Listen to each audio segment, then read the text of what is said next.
this episode, I sit down and talk to Rev Frank Ritchie. Now, Rev Frank is a Wesleyan minister in Hamilton, but he's also a broadcaster himself. He creates podcasts where he investigates behind-the-scenes stuff, particularly the emotional impact of big, hard-hitting news stories for some of our media personalities. And he works as a media chaplain, where he goes out with him and his other chaplains to help people in the media process some of the information that they've got to deal with, as well as making sure that they've got an ear to lean on if they need it. I should point out this was recorded on the morning of Friday the 3rd of September, and it sort of speaks volumes to me about the character that Frank has, knowing full well that what happened that afternoon here in Auckland, he would have wanted to be up here to help people out and couldn't with the lockdowns. So for me, this is a fascinating conversation about how to handle those sort of lockdown pressures when you're juggling so much and trying to adapt to things so quickly. It's a really interesting way to sort of look at the world. So I hope you enjoy the conversation. Don't forget to like, share and subscribe. Tell everybody about it. Share it with the world. Other than that, enjoy. So how are you? I'm good. Yeah. It's Friday. The sun is shining. It is Friday. The weekend is upon us. Not that the weekend's much different from Friday at the moment. No, because in Hamilton, you guys are obviously level 3 at the moment. So yeah, which is level 4 with takeaways. Have you had takeaways yet? Nah. I think Sunday. I've got a dish coming from my favorite cafe, and then because it's Father's Day, and then in the evening. Oh crap! It is too. Yeah, noodles from Chili House in the evening. Oh my god, that sounds You'd like be a familiar really good with Sunday. Chili House, wouldn't you? Being a Hamiltonian. Yeah, absolutely. No, great noodles there. Very cool noodles there. So let me see if I've got the number of hats that you wear right, because there's quite a few of them, isn't there? There is a few. So there's father. Yep. And father, two different sorts of fathers. Is that technically correct? In Wesleyan Methodist circles, we don't use the term father, just minister, pastor, reverend. Which do you prefer? Oh, I mean, I have reverend on the Twitter handle, and it seems to be what people prefer to use, but minister fits really well. Okay. Yeah. Broadcaster. Minister. Yep. Podcaster. Yeah, I guess. Yeah, as part of what we do with media chaplaincy. And the media chaplaincy. Yeah. What have I missed? So that about covers it. Okay. Nothing else hidden in there? Like there's no sort of artist or painter or... Chess player, musician? No, nothing like that. No. Okay. All that other stuff takes up far too much time. Yeah, I can imagine you must be fairly busy when you're not stuck in lockdown. Yeah, reasonably. I mean, I'm busy now as well. It's just a different type of busy. Yeah. How about you? Talk me through. I know that this you want to have a chat with me about me, but talk me through first your life. I'm incredibly boring at the moment. Like I'm locked down at home by myself, working from home. Like this is the closest I've got to talking to myself so far. So it's been okay, but like I've been working from home, so that takes up most of my day anyway. But yeah, it's just sort of, beautiful weather and I needed something to do. And I thought, why not have some conversations with interesting people and tie it all back into the old radio show that I used to have when I was down there. So for me, it's about seeing what people are doing with the lockdowns and how they're sort of coping with it, but also trying to get some inspiration for people out there who might be feeling a little bit stuck. Like I know I've got friends who are sitting there twiddling their thumbs and don't know what to do and having trouble filling the space. But I think part of it for them is also this mental block that they don't think that there's anything else that they can do and they can't get out there and be as creative as they want or have as much fun as they want. So I thought if I talked to a few interesting people and got some ideas on what they were doing and how they were coping with it, then it might give them some inspiration as well. So tell me, media chaplaincy, how do you get into that? Because that's obviously not a field that they sort of teach you at school guidance counselors. Yeah, no, they don't. I guess as a church minister and as someone connected into the media as a broadcaster, I get and I understand the pressures that a lot of media people face. And I'm a news hound. I love the news, and I have a reasonable understanding of the industry. So then in thinking through about how I could serve the industry best, chaplaincy seemed like a really good option. That space that sits between, I guess, a friend that you can talk to stuff about and a counselor. So chaplaincy isn't counseling, but it's also not your best mate. Yeah. But we're a confidential space where people can offload about the pressures of their work, family life, whatever, to someone who gets it. And then if we think that counseling is needed, we'll escalate that. But effectively, we carved this out. So this didn't exist before we started up Media Chaplaincy New Zealand. We knew that there were other chaplaincy models out there in different spaces like hospitals, defense, universities. There was industrial chaplaincy. If there was, say, a death in a workplace that traumatized people, you could call in industrial chaplaincy. But we saw real space there to offer care in the industry, because we didn't see a lot of care in the industry at the time. We started it up end of 2014, beginning of 2015. There was a whole lot of shift and change going on. And so it just seemed like a good thing to put on the table, and it's grown ever since. Did you find after the Christchurch attacks that you sort of had to jump in, people who were like, oh, how do I process this? I mean, obviously the media was very heavily involved with getting the stories out, and that must be so confronting for everybody involved. Have you seen jumps like that where people go, I need to talk, like it's just a wall that they need to process? Yeah, a lot of our work is just putting ourselves out there, mostly building relationships. So when those sort of things happen, people know that they've got someone they can trust to turn to, that we're not just this big unknown entity, this strange thing that kind of just sits out there. So when the mosque attack happened, I flew down the next morning. I had booked flights to get in the evening of the shooting, but flights in Hamilton were grounded, so I couldn't get out till the next morning. Made my way into a couple of media huddles and just offered food and water, knowing that journalists would just stand there until they got some information, so they wouldn't leave just in case they missed out. So walked in, made that offer. I was wearing my clerical collar, so it's very obvious who I am and what I do. And many of them would recognize you anyway. Yeah, at that point, I was probably still relatively unknown. Okay. A few knew who I was, but a lot didn't. But there are a few people who took up the offer, and I'd go and get them food and drink and bring it back. They didn't have to pay for that. But a number of people said no, but took the opportunity to offload in the moment, to talk about the stresses that they were facing. And then there were a number that I knew while I was down there too, who I took out for coffee when they had a little bit of downtime, just so that they could process a little bit, because they're on a lot of adrenaline. But where the real bump came for us was a year later. Going into lockdown last year, we very quickly turned around a podcast called Friday Prayers, where I interviewed 6 of the journalists who were on the scene. For a couple of those journalists, it was their first time processing it. So people got to hear a little bit what sitting down with me and having a conversation can look like and can sound like. Slightly different because it was interviews, but it became a somewhat of a known entity, and we've kind of increased ever since then. And my Twitter world is very helpful too. You're very active on Twitter. I am. Is that your go-to social media? Yeah, it has become my go-to social media. It used to be Facebook, but it just got, and I'm still on Facebook, but I got a little tired of some of the conversations and the way that they would play out on Facebook. Twitter has quite a different dynamic. I try to navigate it fairly carefully, but it's also where a whole lot of journalists and media people are. And since they're the people that I want to serve and want to be helping, being present on and active on Twitter just makes a whole lot of sense. Yeah, that makes sense. And I'm very intentional about the tone that I take on Twitter, understanding that I'm a fairly rare entity as a minister, engaging not simply with people from my church or people who hold the same views as me, but I'm engaging with a wider public.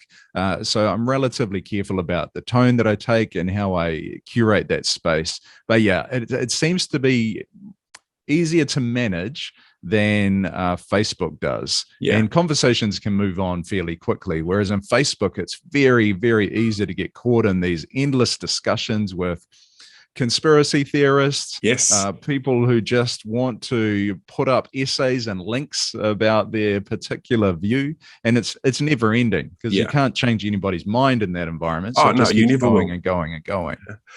Speaking of conspiracy theories, there's obviously been a lot of that around lately. There was the breakout of MIQ, the guy in MIQ who was spouting conspiracy theories and stuff like that. Do you come across that a lot in your various fields of work? Because I know the media is very much, this is what the science says and pushing that. I personally don't know how many people within the media are 100% on board with that, but I get the impression that they're all fairly up to speed and agree with the science. With your sort of minister's hat on, do you find many people come to you as a minister and go, well, I don't know if I trust this? Do you get a lot of that? Yeah, it's a good question. I don't get it so much in my personal sphere or in my congregation. My congregation is pretty much on board with the government's way through this and with the vaccine.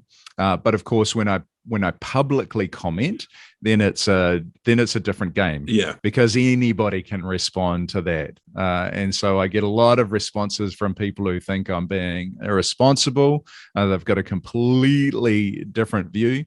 There's some Christian media that I'm on regularly and have been vocal about my support for the government, and they generally get it in the neck when I vocalize my support. Really? Text messages will come in. But I think it's worth recognizing that it's a vocal minority. While there's a good number of them, so it can sound really noisy and overwhelming. Yes, they are a minority. By and large, churches and Christians in New Zealand have been completely on board with the government. I've been really impressed with that. Getting the vaccines. So it's easy to hone in on the headlines and some of the really vocal voices, but I can guarantee that if I put up a post today encouraging support for the government, encouraging the vaccine, support for what the government's been doing, I will get way more likes than I will critical comments, but those critical comments will be vocal and they will continue the argument, so it can feel overwhelming. Yeah, I know that feeling well. I've had the same issue when I was dealing with the anti-fluoride brigade in Hamilton, where I'd be stopped in the street and yelled at if I wrote something in the paper that was pro-fluoride. It was like, here's the science. You're trying to... I got stopped at Countdown once in Te Rapa, and this woman screamed at me in the car park that I was trying to kill her kids. It can be really confronting, but they're always the loudest voice in the room, but not the biggest group there. So and it can impact us emotionally. I mean, that goes on for the media. Because of course everybody's got an opinion on every story. So as a media person, when you ask a question or you put out a story, there's going to be those people who don't like it, and they will be loud and they will be noisy. Now, for a lot of journalists, that's water off a duck's back most of the time. But there are times like during these lockdowns where that gets really loud and really noisy, and sometimes it can be hard to handle. So I exist and my colleagues exist for those people to go, oh, mate, this is hard. And for us to go, yeah, it sucks. I get people who know that I sit down with journalists and media people who then want me to push their particular barrow. And sometimes those issues are valid. The media is big and it's diverse. So obviously there's stuff that's going to happen that isn't good. I want to acknowledge that, but it's not my job to critique those things and to point those things out. It's my job to support those who are in the middle of it, even in those times when I disagree with what they may be saying, asking, or doing. It's my job to support anyway. So with the lockdown at the moment, you can't get into the studio, I'm guessing, or to do for the show that I do on Sunday evenings, there's a NZME studio about 600 meters from my home. Oh, that's lucky. Because it's considered essential, I can go into the studio for that. But I'm very careful about cleaning everything up, making sure I'm scanning in and out. But yeah, it's extremely handy. It means I'm on air I go in at 5, we're on air at 6, finish at 7:30, and I'm home by 7:35, 7:40. That's an amazing commute. I wish every commute was like that. Does your co-host join you in the studio there? She does the show from Whangarei. So she's in a studio in Whangarei. Our producer is in Auckland. He's the one dealing with level 4 now. And then he pulls it all together and broadcasts it out to the country. So we're the non-Auckland show. The non-Auckland show. Yeah. That's not a bad place to be, though. Auckland shows all the time get boring. Yeah, they can get a bit Auckland centric, but it's still a huge chunk of our population. So it would be very easy for us, I think, as Hamiltonian and what do you call someone from Whangarei? A Whangareian? One of those people up there. Yeah, to mock Auckland a little bit, but we've got a good listenership in Auckland as well. So how are you finding juggling the chaplaincy, the lockdown, and being a family person as well? Yeah, it's a good question. Last time, I didn't deal with it very well at all, partly because people were really interested. Media was very interested in what churches were doing last time. And so I ended up doing a lot of interviews just because of the personal connections that I have. And it felt like I was working in my office here from the moment that I woke up until the moment I needed to go to bed. And I didn't really have an understanding of how to create the boundaries around that. So I came out heavier than I was. My fitness had dropped considerably in a short space of time. My resting heart rate was well up. I was nervous about leaving the house, so I wasn't in a good space. So coming into this one, my main goal was to come out healthier. Whatever I produced, whatever I achieve, as long as I was healthier, I was going to be happy. So I honed in on what to do for my physical health, my mental, emotional, and my spiritual health as well. So this lockdown, I have a very clear morning routine, which has kind of been the mainstay of what I do, and then making sure I'm in bed relatively early-ish as well. And then everything else kind of revolves around that. But that bookends the day to make sure that I've got this clear routine and a clear goal with some measurables to come out healthier than when I started this. So with the measurables, how are you going so far? How are you tracking? Oh, magnificently. Actually better than I anticipated. Well, that's it's amazing great. What just some focus on healthy eating and a bit of exercise does. So my routine, and this won't be everybody's routine, and I don't want people to hear this as the way to get through, because honestly, being in your pajamas and watching movies all day can be really good too. That's how I like to spend my weekends. Yeah, exactly. Yeah. But for me, it's looked like getting up at 5 a.m., making a coffee, then I sit with a candle, I meditate, I pray, I read scripture, and for about an hour, it's that really relaxed, quiet space before the world wakes up. Then at 6 a.m., I head out for a run or a walk, and I've been running 5K when I go out.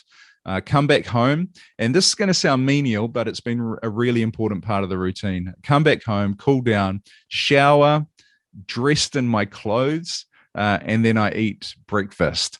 So that's a very set way of starting my day. And then I make sure that I'm in bed sometime between 9:30 and 10:30 so that I can get up at 5. But during lockdown, I haven't woken up to the alarm yet. That's a good sign. Yeah, it was sort of. I've woken up before the alarm every time with my head buzzing. Much before the alarm? What's that? Is it much before the alarm, or is it sort of, 10 minutes? Yeah, I'm sort of... Nah, there's like this morning I had an issue that I was stewing over, so it was like 3 a.m. and then it's been 4 to 4:30 consistently. So that's not great, but the routine has made a massive difference. And then focusing on eating well as well, not eating emotionally, which I would say that I was doing before this.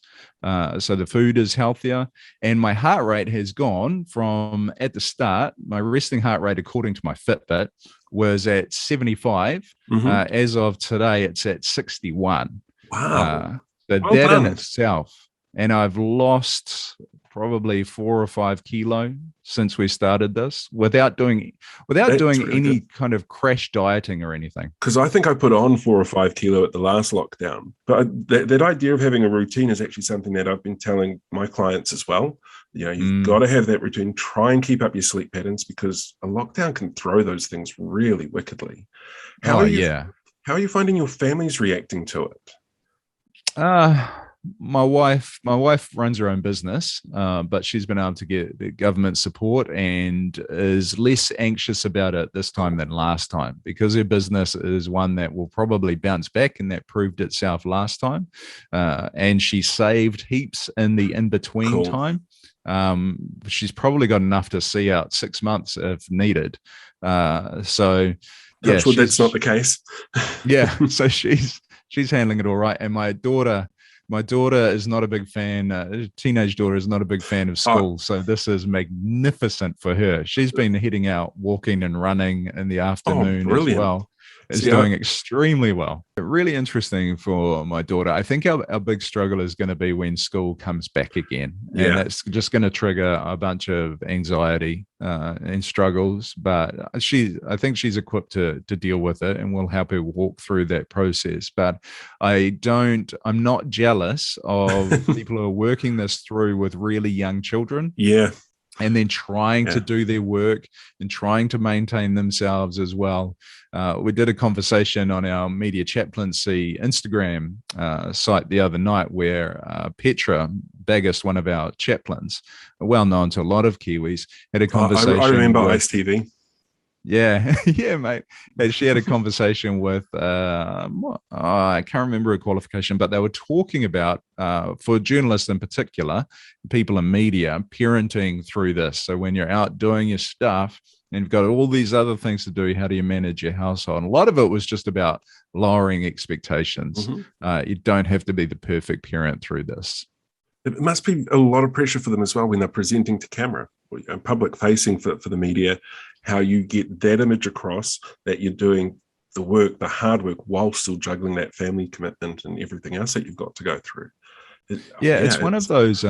It's one of those. We talked about this a little bit with Joy Reid in the Recovering podcast, where she talked about covering the Christchurch earthquake, which is a totally different situation from this. But there's a little bit of carryover, and that one of the things we touched on with Joy is that usually as a journalist, you head out during the day, you report the news, you deal with the stresses, you tell other people's stories. And then you come home, and there should be an element of home that is away from that. Yeah. Now, there's an element where if you're a journalist, you're always on, but home should still be a safe place.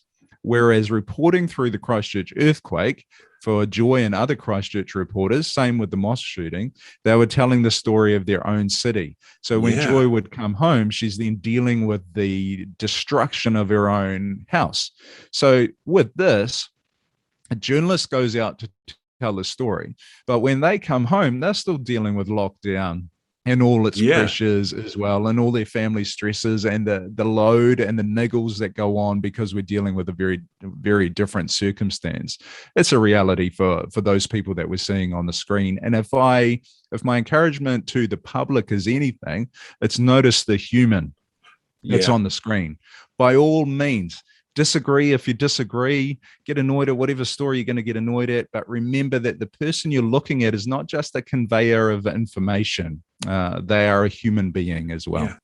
Do you find that people often forget that? Because obviously there's a wall between what we see, what we are doing in our rooms and what they're presenting on screen or on air. Do you find that wall is something that people don't realize is there?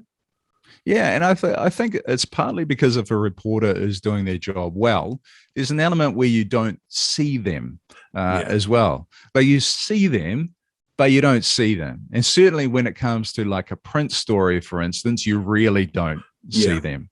And so it's easy to see the information and to react to the information and then take it out on the nearest source, which is going to be the reporter, and forget that we're dealing with a human being. So I think people forget that a lot. I think they also forget that just as police, ambulance, fire personnel, frontline staff, first on the scenes, the people who will run towards the emergency, so journalists and a lot of media people are that as well. They've got that built into them. Yeah, they do. They will run towards the danger.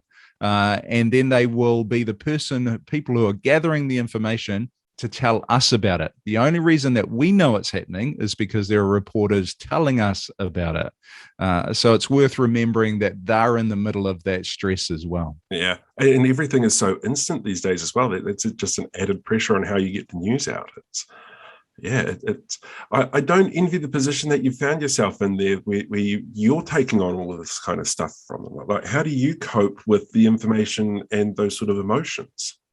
Yeah, I think part of chaplaincy is understanding what we bring to the table when we sit down with someone as well, and knowing what our limitations are, examining why we're there, but knowing our limitations. So I'm reasonably good at being able to sit with someone, hopefully have them feel like they've been heard because I was listening well, but then having the ability to leave that there, that it's not my job to fix someone. It's not my job to change the situation. And knowing that limitation means I'm able to walk away from the conversation, having been fully present, I hope, but then not carry that with me, which is where something like prayer in my life is really significant in that regard too. So if I do feel a concern for someone that is sitting with me, I have a way to process that, to kind of offload it and to let it go through prayer, which is that kind of spiritual side of who I am. So with the lockdown, obviously you can't meet with your congregation at the moment because there's no gatherings. How are they coping? Yeah, I think they're doing fairly well this time. There are little niggles that rise every now and then because I think everybody's dealing with the stress and there's some big stuff going on, but generally they deal with it quite well. I have a fairly relaxed congregation. They don't expect too much, which is great. We're a relatively quiet, simple congregation. So there isn't a whole lot of pressure to have to connect everything and put everything together. My hope is just that they feel connected, and that if they have something that's going on in the world, if they have a need, then they have the ability and they feel the confidence to be able to share that, so we can all try and help meet that need in some way. So in terms of how to get through the rest of this sort of lockdown, because you guys being at level 3, you've got a little bit more freedom than some of us Aucklanders who are stuck at home. And can I just say, I feel for you guys. Like, I've watched a whole lot of conversation around takeaways on Twitter, those kind of judging that the nation would jump to get into the takeaways. And then there's everybody outside of Auckland and Northland sharing their takeaway adventures. I know that's got to be hard. I understand and completely sympathize with the sense of relief and enjoyment and somewhat the normality that just being able to go to a takeaway place and get takeaways makes. When I went for a run that first morning that we were at level 3 the other day, I ran past McDonald's just after 6 a.m. I could smell it, and there are a whole lot of cars coming through the drive-through. That's people finding relief. But it is, and I know that you guys in Auckland will be hanging out for that. Now Auckland is this one big bubble where it feels like we're just trapped and we can't do anything. It's probably going to feel like that for a little while, couple of weeks at least. Yeah, and so just know that the rest of the country, apart from some vocal people who may mock, we're grateful. Like, Auckland is the front line of this because you're the city where most people enter the country. You are the front line, and you've had to deal with this, level 3 in particular, more often than the rest of us. So I think this is our 4th time now, isn't it? Yeah, whereas for the rest of us, this is only the 2nd time that we've had to do this. So to everybody watching this who's in Auckland, I appreciate you. Thank you. Very grateful. Yeah. Now, in terms of that question of going forward, what I'd really encourage people to do, because I mean, the whole thing is stressful. Even if it's enjoyable, it is still a big shift and a big change, and our brain has to process that. Our emotions have to process that. So there's a lot to have to deal with. It's a load, whether you enjoy it or not, it's a load. So I'd really encourage people who are feeling maybe just a little bit stressed out to sit down for a moment and write 2 lists. In terms of thinking through their world and what they're finding hard, think through, what do I have control of? What do I not have control of? Sometimes just getting that perspective is really helpful. And then just consciously putting aside the I don't have control of that list, and understanding that there's just not much we can do about it. It's up to somebody else to worry about that stuff. It's not up to us to worry about. And then look at the list that we can control and work through how we might want to do those things a little bit better. So, for instance, the routine that I can control what time I get out of bed.